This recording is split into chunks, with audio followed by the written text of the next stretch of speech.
Hello everyone and welcome to Daily Current Affairs for 24th of April.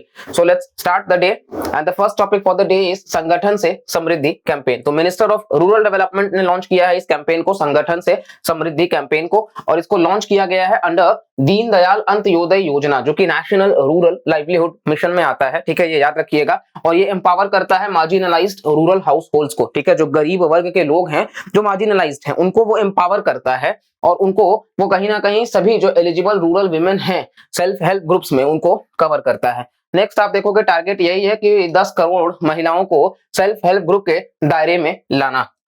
Existing 9 है तो उसको 10 करना चाहते हैं। कैंपेन जो है वो ऑर्गेनाइज किया गया है सभी राज्यों में और एक्सपेक्ट किया गया है कि इससे 1.1 लाख सेल्फ हेल्प ग्रुप्स जो है वो निकल के आएंगे। ऑर्गेनाइज करना general body meeting, village organisation वगैरह का, ट्रेन करना उन मेंबर्स को, ठीक है, ओपन करना उनका बैंक अकाउंट्स वगैरह। और इसके अलावा आप देखोगे तो रूरल पॉपुलेशन जो है वो अकेले भारत का 65% है, 65%।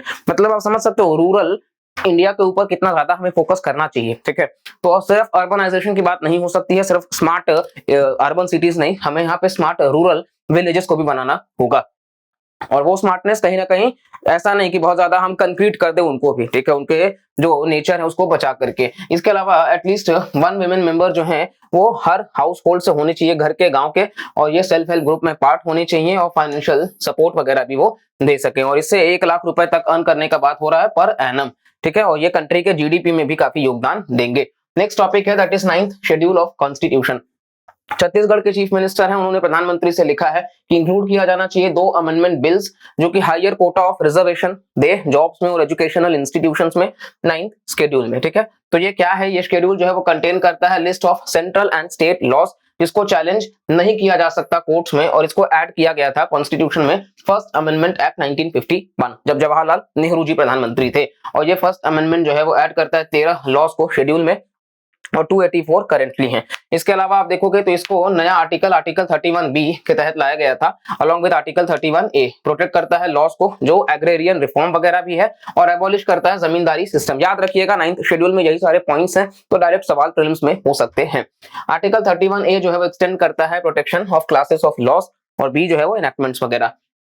और ये कहीं ना कहीं एक कंसर्न बन जाता है एग्रीकल्चर और लैंड इश्यूज के लिए। नेक्स्ट आप देखोगे तो ये रिट्रोस्पेक्टिव ऑपरेशन भी है, मतलब कि अगर लॉज को इंसर्ट किया जाए 9th शेड्यूल में तो फिर वो डिक्लेयर किया जाएगा अनकॉन्स्टिट्यूशनल, और ये माना जाता है कि वो शेड्यूल जो है वो कमेंसमेंट से ही था और ये वैलिड कर दिया जाता है। जुडिशियल रिफॉर्म्स की बात कर ले तो आर्टिकल 31B जो है वो एक्सक्लूड करता है जुडिशियल रिव्यू वगैरह को, और ये ओपन है स्क्रूटिनी के लिए अगर वो वायलेट करते हैं फंडामेंटल राइट्स या बेसिक स्ट्रक्चर भारतीय संविधान का। नेक्स्ट टॉपिक है पीटीपी एनईआर स्कीम।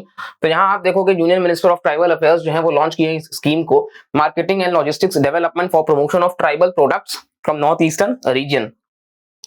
ये है सेंट्रल सेक्टर स्कीम। मिनिस्ट्री कौन सी है, ट्राइबल अफेयर्स।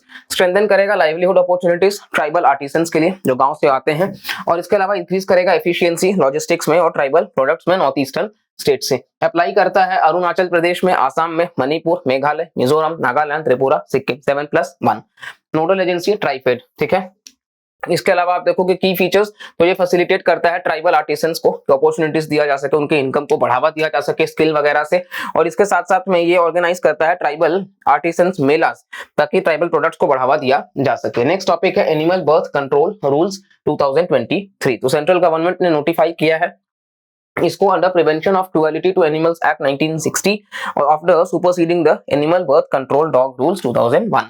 तो ये जो रूल्स है वो prevention of cruelty to animals act के तहत लाया गया है और ये हमने देख लिया। और ये जो रूल्स है वो एड्रेस करता है guidelines of the honourable Supreme Court 2009 का केस जो कि Animal Welfare Board of India और People for Elimination of Stray Troubles के बीच में था।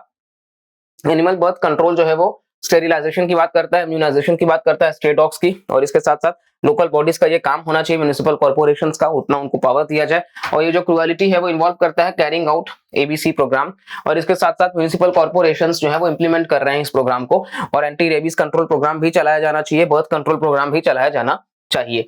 नेक्स्ट टॉपिक है दैट इज व्हीट ब्लास्ट। तो रिसेंटली साइंटिस्ट्स ने वॉर्न किया है फंगस मैग्ना पोक को जो कि बेसिकली डिस्ट्रॉय कर रहा है साउथ अमेरिकन व्हीट क्रॉप्स को।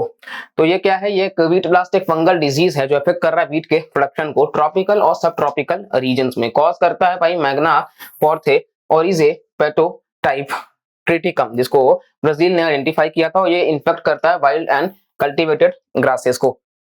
स्प्रेड करता है through infected seeds, crop residues, ये सारा। मेजर वीट प्रोड्यूसिंग एरियाज है साउथ अमेरिकन कंट्रीज, और एशिया का पहला आउटब्रेक आपको देखने को मिलेगा बांग्लादेश में 2016 में। और वीट जो है वो मेन सीरियल क्रॉप है भारत में, second most important cereal crop है राइस के बाद में, और ये सेंट्रल और वेस्टर्न इंडिया में उगाया जाता है, और हाई प्रोटीन और हाई ग्लूटेन कंटेंट है, ये ध्यान रखिएगा, इसीलिए थोड़ा डाइजेस्ट होने में टाइम जाता है। ये एक रबी क्रॉप है और अक्टूबर दिसंबर में सोन किया जाता है, हार्वेस्ट अप्रैल मई में। रेनफॉल बहुत ज्यादा नहीं चाहिए, 50 से 100। सॉइल क्ले लोम या टेक्सचर जिसका गुड स्ट्रक्चर हो, वाटर होल्डिंग कैपेसिटी हो सॉरी। और वीट ग्रोइंग में उत्तर प्रदेश, पंजाब, हरियाणा, ये सारे कुछ स्टेट्स हैं, ठीक है। So this was all for our today's current affairs video। अगर आपको वीडियो पसंद आता है तो वीडियो को लाइक करिएगा, चैनल को सब्सक्राइब करिएगा और जुड़े रहिएगा। हम बहुत जल्द कुछ स्पेशल भी प्लान कर रहे हैं आप सबके लिए, तो मिलते हैं नेक्स्ट वीडियो में। तब तक के लिए bye bye, take care and जय हिंद।